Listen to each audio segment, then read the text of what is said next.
Hey, thank you, Jerry. Thank you for inviting me to do this. It's the first time that I've been speaking on a workshop. But the literature, I love the literature, and so I love all of it. You know, it says pick a favorite. Well, I have too many. So I went through my literature, and this is one that I really liked. It's on October 31st on the For Today book. And it says, nothing contributes so much to tranquilize the mind as a steady purpose by Mary Wollstonecraft. As I came to OA because I wanted to get well more than I wanted to eat. That is the steady purpose that directs my life today. I place freedom from compulsive overeating before everything else because I do not want to return to the life I had without it. Before OA, the only tranquility I knew was to anesthetize myself with food, an indulgence for which I paid dearly the rest of the time. Nothing could save me from the mental and emotional anguish and confusion of being fat, feeling guilty, and hating myself for lack of control. Today, I am not confused about who I am and what I am doing. I am a compulsive overeater, relieved by the grace of God from the obsession and recovering in this place I call home. For today, staying aware of my purpose in living by the OA program is my true source of peace of mind. Therefore, it is my number one priority, and nothing, no food, no circumstance, no person can tempt me to give it up. And I should say that copyright is protected by Overeaters Anonymous and Company, all rights reserved. So, and I can tell you a little bit about me, and why this is important to me is because when I came in, I kind of thought of myself as not that bad. I came into what I call regular OA first, and I lost my weight, and I had about I guess I lost about 60 pounds, which, considering how much a lot of people lose in this program, was not much. But I lost it, and I was on cloud nine for a long time, the pink cloud. I was, wearing my thing was I wanted to wear a short skirt, because I could never wear a mini skirt before. And back then, mini skirts were in. So I bought two mini skirts. I wore one once, and then I was like, okay, that's enough, did that, Um, so I came into program when I was 34 years old, and I am 65 now. So I think that's, well, 33 years maybe? No, 31 years, 31 years. Um, and like I said, I didn't come into OA90 until maybe, I'm not really good at numbers. I don't write stuff down, and I really don't remember when I came into OA90. I think I had been going to meetings before I had an OA90 sponsor, but it was quite a while ago. So in the beginning, I lost all the weight and stuff, and my definition of abstinence was no flour, no sugar, no alcohol. And I did everything else though. I was, into the gum, the mints, the diet sodas. I was thinking about recipes. People would say, at work, they would go through these magazines and they knew what I did. And they're like, well, could you have this and could you have that? And I'm like, well, I don't know if I could probably move this. I mean, it was still in my head. So what I believe for me, um, my problem was more in my head than on my body. And my body was fat. It was fatter, way fatter than I wanted to be. But the big thing was in my head. I felt, this part about, you know, feeling guilty. I was always, thought that my lack of control was willpower, and people would tell me, you just don't have the willpower. And I was like, I do. I do. I can fast for 3 or 4 days and not eat or drink anything. Um, you tell me to do anything and challenge me, I can do it.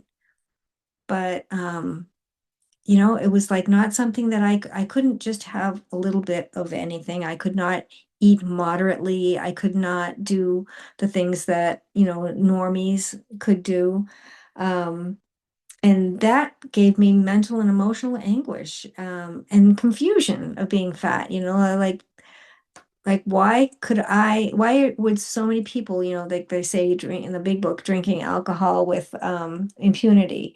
I couldn't eat with impunity, and I didn't understand why my sisters could and why my friends could and why my husband could. I didn't get it.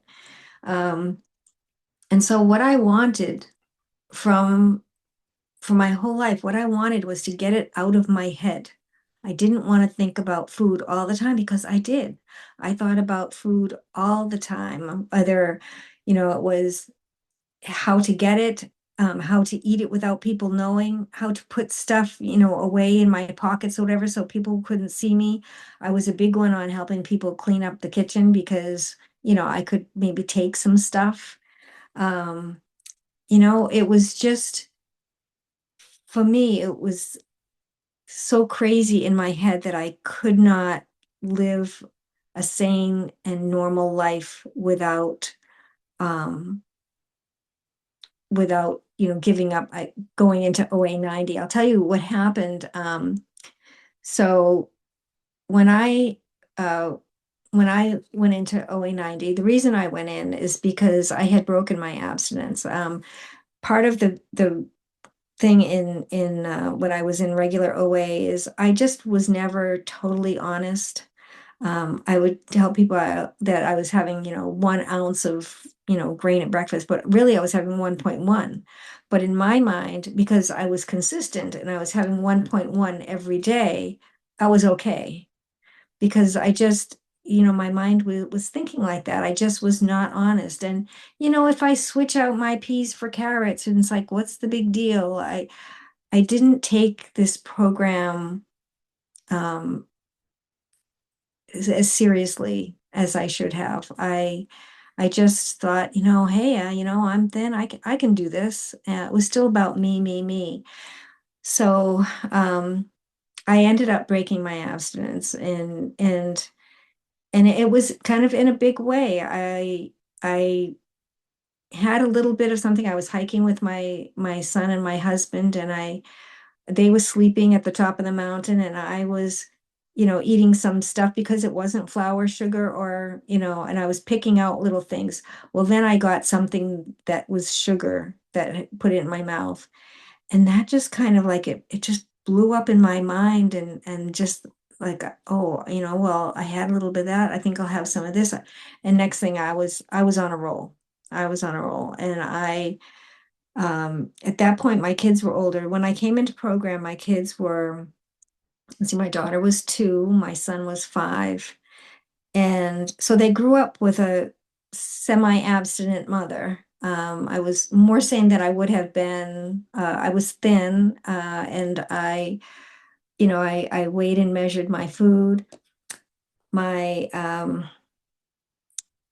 but by the time when I broke my abstinence, they were teenagers. And when I said I really broke it out into the flour and the sugar, and I was I was desperate at that point. I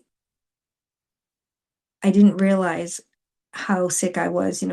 That's when I really said, okay, I am a compulsive eater. This is who I am. I accepted that.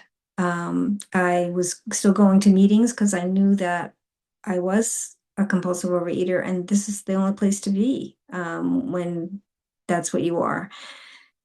So I kept going to meetings, and I listened to somebody at a meeting, a live meeting that I was at, and I kind of cornered her afterwards, and she had said that she had broken her abstinence, and I said, "How did you get abstinent again?" Because I was desperate, and she said, "Well, I went to OA90, and And I looked at her and like somebody else had said, they didn't really have a great reputation then. And I was like, what? I'm not that bad, And she said, don't knock it till you try it. And 5 minutes. thank you. So I went, I got a sponsor. She was like, I thought she had ice in the back of her head. I was like, there's no way I can lie to this person. She was just really going to, whip me into shape. Um, and I got abstinent and I had that gift of desperation. Um, and I wanted the food to be quiet, and it became quiet because I didn't fight anymore. I had that gift of desperation where I said, I am who I am. I'm going to make this my way of life. This is just who I am, and this is just what I need to do. So, it says, today I'm not confused about who I am. And, I am not going to let anybody, no food, no circumstance, no person can tempt me to give it up. When I qualify at regular meetings, I talk about, traveling and, all the things that we go through on a routine basis. I had a sponsee just go through a situation where she's like, what am I supposed to do? I'm gonna stand out like a sore thumb, people are gonna ask me. And I told her how to get through that because it doesn't matter what other people think. This is who we are, and I said, what you tell them is I'm working with somebody to help with my digestive health or something like that, and it's like, what are they going to say to that? Oh, you shouldn't be, no. We're here because we're trying to help ourselves and we're trying to get better and trying to let the food be quiet. Like somebody who I love dearly always says, I just want the food to be quiet. And it was not quiet before. It was in my head all the time. So now my definition of abstinence is what I wrote down on my paper, um, and what I talk to my sponsor about and my higher power. That's my abstinence. It doesn't allow me to eat a little of this, a little of that, or eat something that's not on my paper. If it's not on my paper, I either don't eat it or I talk to my sponsor before and figure out, what I can do if, it went rotten or something, or somebody ate it or whatever.